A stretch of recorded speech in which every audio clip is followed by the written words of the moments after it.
الحجاج اللي نضرب عليه مثل، طبت عليه امرأة مطرقة، قالها ارفعي بصرك، قالت أنا لا أحب النظر إلى وجه حرم الله النظر إليه. قالها زين أسألك سؤال، ياهو أفضل علي أم عثمان؟ قالت له مقاييسكم تعبانة، جاب الثرى للثريا، علي بن أبي طالب أفضل حتى من الأنبياء. قال الأنبياء هذا شرك وهذا كفر بلغة الجماعة هسه. قالت له لا، واقع حال إبراهيم الخليل، وإذ قال إبراهيم ربي أرني كيف تحيي الموتى قال أولم تؤمن قال بلى لي. وعلي بن أبي طالب يقول والله لو كشف لي الغطاء ما ازددت يقينا.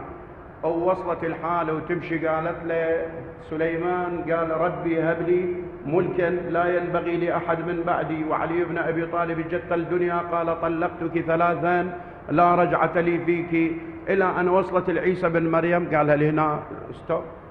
عيسى هذا العيسى المسيح كلم الناس في المهد صبيا، ولد من غير أب، يحيي الموتى، يبرئ الأكمى والأبرص. قالت له ذني كل المتناول فكري، أنت مو جاي تعلمني عقيدة ودين.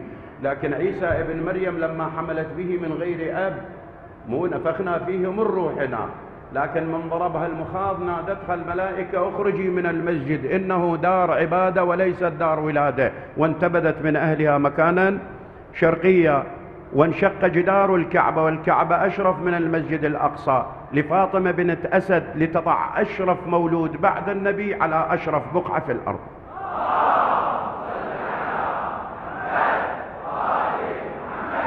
وهذا واحد يقول أسولف لو تجي للحق،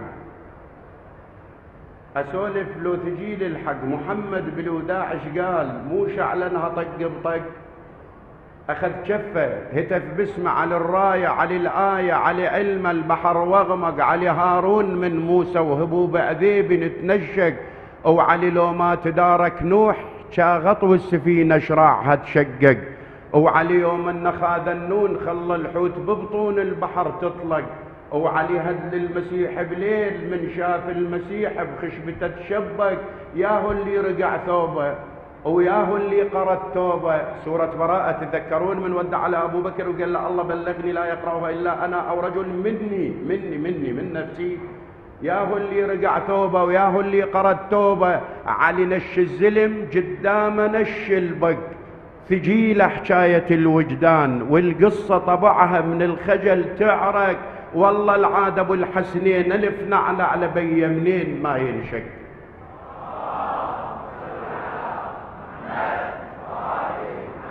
وهذا ترى ما بالغ الرجال، ما قال شيء، الشاعر ما بالغ من قال شاغط والسفينة شراعها تشقق. تتذكرون مو قبل سنوات وموجودة الآن في روسيا، اكتشفت عن خشبة من لوح لنبي الله نوح من سفينة نوح، وموجودة وعليها بالعبرية الأسماء الخمسة محمد وعلي وفاطمة وحسن وحسين.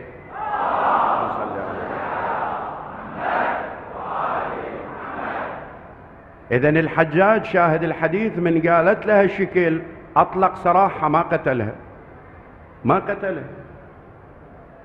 فأنت من تقرأ هذا تاريخ المنصور وتاريخ هشام وتاريخ الحجاج وتاريخ حتى فرعون طاغية العراق، مو أعتى منه.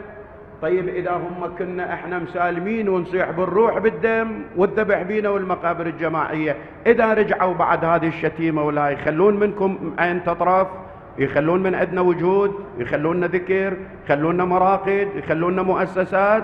إذن فشاهد حديثي أن الله أحيانا تبارك وتعالى يعطي بعض الابتلاءات تأديب، فأدبنا حتى لا نروح نطفح زايد. ولعل الذي أبطأ عني، شقد دعينا بالفرج الله أخر الفرج عنا وانتهاء الطاغية، لأن يدري بينا ما راح إذا خلصت القادسية بسهولة وخلصت أم المعارك وما صار بينا شيء، راح نشيل صورته ونخليها رمز برونزي بكل صالة ونصلي عليه ونقول له. حقيقة وقفوا قدامه شعراء قالوا له عذرا أبا حسن لا سيف إلا لا فتى إلا. موجود الشعراء والشاعر واسمه كله محفوظ، ذاكرتنا ما راحت بعد تختزل كل الماضي. قالوا له عذرا أبا حسن ترى مو أنت لا فتى إلا علي، لا فتى إلا طاغية في العراق. هذا من يصير عند الإنسان هالشكل الله شو يسوي؟ يأدب الناس، يفلترها شوية، لتغربلن ولتغربلن ولتغربلن ولتصوتن صوت القدر.